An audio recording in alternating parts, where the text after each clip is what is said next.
My name is David Cooper, and I have nightmares every night about what I did to that 12-year-old girl holding a grenade in Vietnam. I saved 8 lives that day, maybe mine, maybe my whole squad.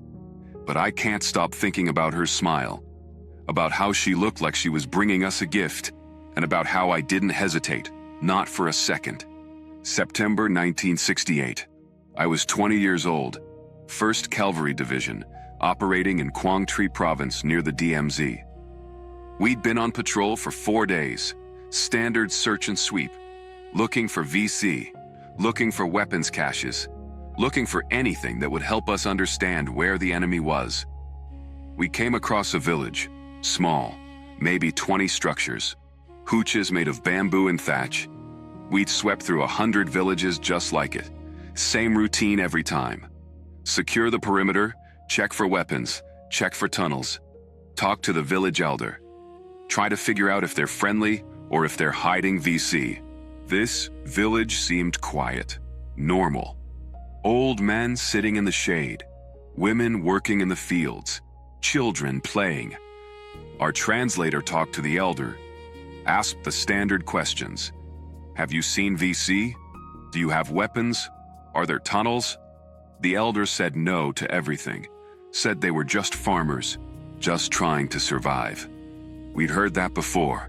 Sometimes it was true, sometimes it wasn't. So we started searching, going hut to hut, looking for anything suspicious, weapons, ammunition, documents, anything. I was with a fire team, 4 of us. We were checking the eastern edge of the village when I saw her. A girl, maybe 12 years old, wearing a simple dress, black, like everyone wore. She was walking toward us, not running, not scared, just walking. In Vietnam, you learn to read people fast, learn to see threats, learn to distinguish between genuine friendliness and something else. And most of the time, when kids approached us, they wanted candy, or food, or just wanted to practice their English. They'd say hello, say GI, ask for chocolate. But this girl wasn't asking for anything. She was just walking toward us, hands at her sides, smiling, and something felt wrong. I don't know what it was. Instinct maybe, or paranoia, or just the 6th sense you develop when you've been in country long enough. But something felt wrong. She was maybe 20 feet away when I saw it. Her right hand, the way her fingers were positioned, like she was holding something small, something hidden in her palm. And then I saw the metal. Just a glint, just a flash of something that shouldn't be there. Grenade. I knew it instantly. I'd handled enough grenades to recognize one even partially hidden. And I saw the pin, saw that it was already pulled, saw that she was holding down the spoon, saw that if she let go, or if someone startled her, or if anything happened, that grenade would arm, and we'd have 4 seconds before it detonated. I didn't think, didn't hesitate, didn't consider options. I just moved, covered the distance between us in maybe 2 steps, grabbed her wrist, hard, squeezed until she couldn't move her hand, until she couldn't let go of that spoon, even if she wanted to. She looked at me, still smiling, like she didn't understand what was happening, like this was all part of some game. And I ripped the grenade from her hand, felt her fingers resist, felt her trying to hold on to it, and I threw her, hard, to the ground, away from me, and I looked at the grenade in my hand, saw that the pin was definitely out, saw that the spoon was definitely loose, saw that I had maybe 2 seconds before it armed, and I threw it, as hard as I could, toward the rice paddy, away from the village, away from everyone. It hit the water, sank, and detonated maybe 3 seconds later. The explosion sent a column of water into the air. Shrapnel tore through the surface. If that had gone off in the middle of my fire team, we'd all be dead. If I'd hesitated even 1 second longer, we'd all be dead. I turned back to the girl. She was on the ground where I'd thrown her, not crying, not screaming, just lying there, looking at me, still smiling, like she didn't understand that she'd almost died, like she didn't understand that she'd been sent to kill us. My squad surrounded her, weapons up, screaming at her in English she probably didn't understand. And she just laid there, silent, smiling, looking at us like we were the strange ones. Our translator came over, started asking her questions. Who gave you the grenade? Where did it come from? Who told you to do this? And she wouldn't answer, just stared, silent, that smile slowly fading into nothing. We searched the area, found 2 more grenades hidden in her hut, found evidence that VC had been in the village recently, found proof that this wasn't just farmers trying to survive.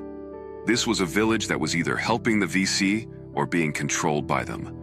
The lieutenant had to make a decision. What do we do with the girl? She just tried to kill us. She was a combatant, by any definition, but she was also 12 years old, a child. Someone put that grenade in her hand. Someone sent her to die. Someone used her as a weapon. We detained her, zip-tied her hands, sat her down under guard while we finished searching the village. And the whole time, she just sat there, silent, empty, like something inside her had turned off. We called for transport. Vietnamese police were supposed to take her, question her, figure out who was using children as weapons. But I don't know what happened to her after that. We moved out, continued our patrol, and I never saw her again. Never found out if she was prosecuted or released, or if she became another casualty that nobody remembers. But I think about her all the time. Think about that smile. Think about how someone had trained her, taught her to approach American soldiers with a grenade hidden in her hand, taught her to smile, to look innocent, to get close enough that when she released that spoon, she'd take as many of us with her as possible. She was 12 years old. 12. The same age as my niece back home. The same age as kids I'd grown up with. And someone had turned her into a weapon, into a bomb, into a martyr she probably didn't even understand she was supposed to be. And I'd grabbed her, thrown her to the ground, ripped a grenade from her hand, done what I had to do to save my squad. And I don't regret that. Can't regret that. Because if I'd hesitated, I'd be dead. My friends would be dead. And she'd be dead too, because that grenade would have killed her just as surely as it killed us. But I can't stop seeing her face, that smile, that empty look after I threw her down. The way she just laid there, like she'd accepted her fate, like she'd been prepared to die, like dying was always part of the plan. I came home in 1969, tried to go back to normal life. But how do you explain this to people? How do you tell someone that you threw a 12-year-old girl to the ground and took a grenade from her hand? How do you explain that children were being used as weapons, that innocence meant nothing, that you couldn't trust anyone? People back home didn't want to hear it, didn't want to believe it. They wanted to think of the war in simple terms: good guys and bad guys, heroes and villains. They didn't want to hear about children with grenades, about villages that smiled during the day and sheltered VC at night, about a war where nothing was what it seemed. I got married in 1972, had kids of my own, 2 daughters, and when they were 12, the same age as that girl, I'd look at them and I'd see her, see that smile, see that grenade, see how easy it would be to take a child and turn them into something terrible. I never told my wife the full story, never told my daughters, never told anyone until now. Because how do you explain it? How do you make someone understand what it's like to see a child walking toward you and know, absolutely know, that they're trying to kill you? The VC used children deliberately, knew we'd hesitate, knew we'd second-guess ourselves, knew that seeing a child with a weapon would make us pause, make us doubt, make us vulnerable. And sometimes that hesitation cost lives, cost good men who couldn't bring themselves to shoot a kid even when that kid was pointing a rifle at them. I didn't hesitate, and I'm alive because of it. My squad is alive because of it. But I carry that girl with me, carry her smile, Carry the question of what happened to her. Carry the knowledge that someone out there decided a 12-year-old was expendable, was useful only as a weapon, as a delivery system for a grenade. I'm 76 years old now. That was 56 years ago, and I still see her, still dream about her, still wonder who she was, what her name was, if she had parents, if they knew what she'd been sent to do, if they cared, if they mourned her, if she even survived what came after. And I wonder about the person who gave her that grenade, who pulled the pin, who told her to approach us, who sent a child to die. What kind of person does that? What kind of war creates that? I saved lives that day. I know that. The grenade would have killed my entire fire team, would have killed me, would have killed her. I did the right thing, the only thing I could do, but it doesn't feel like victory. It doesn't feel like heroism. It feels like something was broken that day.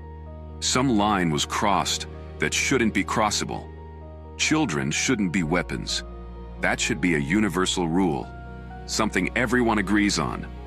But in Vietnam, there were no universal rules. There were only survivors and casualties. And the VC knew that using children would give them an advantage, would make us hesitate, would make us doubt ourselves. And they used that advantage without mercy. I'm not angry at the girl. She was a victim, a tool, someone else's weapon. I'm angry at whoever put that grenade in her hand, whoever told her to smile, whoever decided her life was worth less than the possibility of killing a few American soldiers.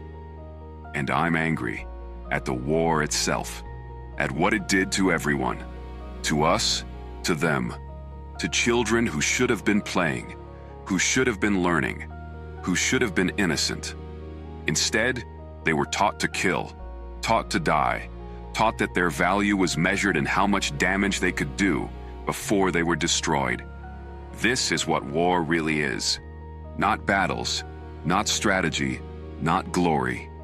It's 12-year-old girls with grenades. It's villages that smile and hide enemies. It's never knowing who wants to kill you. It's losing the ability to see children as innocent, because innocence is a luxury you can't afford.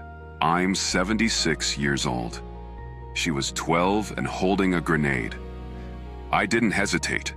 I grabbed her, threw her down, took the grenade, threw it away, saved my squad, saved myself, maybe even saved her. And I've carried her smile for 56 years, carried the question of what happened to her, carried the knowledge that someone turned a child into a weapon. And I'll die not knowing her name, not knowing her fate, not knowing if she understood what she'd been sent to do. Just knowing that for one moment in September 1968, I held a grenade that a child had been carrying. And everything I thought I knew about innocence died with that moment. Leave a comment if you understand what it means to see threats in children. And subscribe if you want to know what happens when war destroys the idea that anyone is safe, that anyone is innocent, that anything means what it appears to mean.